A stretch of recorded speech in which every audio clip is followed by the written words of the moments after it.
आज का टॉपिक है मन को दे कौन सी खुराक। जैसे हम कहते भी हैं, खुशी ऐसी खुराक है जो देने से बढ़ती है और गम ऐसा रोग है जो बांटने से भी कम नहीं होता।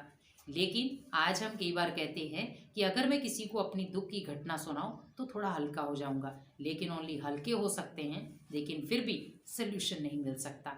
लेकिन खुशी ऐसी चीज़ है जो आपको सोल्यूशन भी देगी, वरदान भी देगी और आपके घर को माहौल भी ठीक रखेगी। क्योंकि आज गम के कारण बहुत सारी आत्माएं दुखी, अशांत, परेशान हैं, लेकिन आज वही खुशी है जो छोटी सी खुशी के कारण ही अनेक आत्माओं के घर में खुशी की लहर फैल जाती है। जैसे घर में मान लो छोटा बच्चा है, वो टीवी देखना चाहता है, लेकिन घर में टीवी नहीं है, लेकिन जैसे टीवी आता है खुशी होती है और वो खुशी के कारण इतना झूमता है, अपने दोस्तों को बताता है हमारे घर में टीवी आया। भले उसे पता है कि वो यहीं रहेगा, टीवी यहीं है मेरे घर में, लेकिन फिर भी वो जब तक पूरे दोस्तों को नहीं बता देता तब तक उसकी खुशी कम ही रहती है।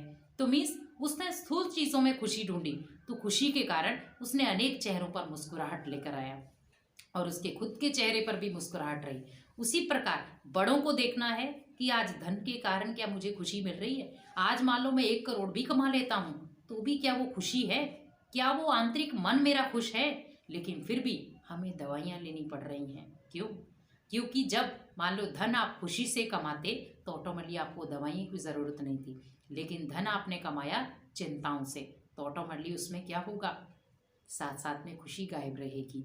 इसीलिए धन कमाते हैं तो विशेष ध्यान रखें कि मुझे धन खुशी से कमाना है, जिसके कारण वो धन मेरे घर में आए तो खुशी लेकर आए। लेकिन अगर धन में क्रोध में कमा रहा हूँ, मान लो चिड़चिड़ेपन से कमा रहा हूँ या गुस्से से कमा रहा हूँ, तो ऑटोमेटिकली आपको पता है कि वो धन आपके घर में भी वही चीज़ लेकर आएगा।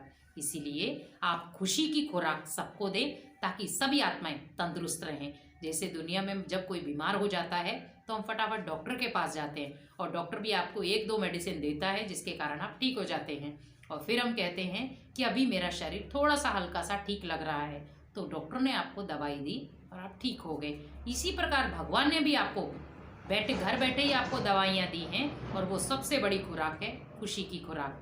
तो इसीलिए खुशी की खुराक ऐसी खुराक है जो किसी डॉक्टर से नहीं, लेकिन सुप्रीम डॉक्टर गॉड परमात्मा से मिल सकती है। क्योंकि परमात्मा हमारे साथ वो शक्तियाँ बांटता है जो वो किसी को देना नहीं चाहता, लेकिन सच्चे मन वाले व्यक्ति को ज़रूर देता है। इसीलिए अपने मन में जब खुशी होती है तो हम भगवान के पास जाते हैं, लेकिन जब दुख होता है तब भी भगवान के पास जाते हैं। तो क्यों ना भगवान के पास हम खुशी से ही जाएं, क्योंकि गम भगवान को पता है किस बच्चे के पास गम है या दुख है। तो ऑटोमेटिकली जब आप खुशी से उसके पास जाएंगे तो आपको वो दुख या गम आपके वहीं वो भुला देगा। क्योंकि जब हम सोचते हैं कि भगवान आपने ऐसा क्यों किया, तो ऑटोमेटिकली आप भगवान ने जो आपको खुशी दी थी उस पर आपको नाज नहीं था, लेकिन जो दुनिया ने आपको दुख दिया उसके ऊपर आपको नाज था, क्योंकि आपने दुख को याद किया, भगवान की दी हुई खुशी को याद नहीं किया। इसीलिए खुशी को अपने जीवन का हिस्सा बनाएं। हमेशा सुबह उठते ही खुशी की खुराक खाएं, ऑटोमेटिक पूरा दिन आपका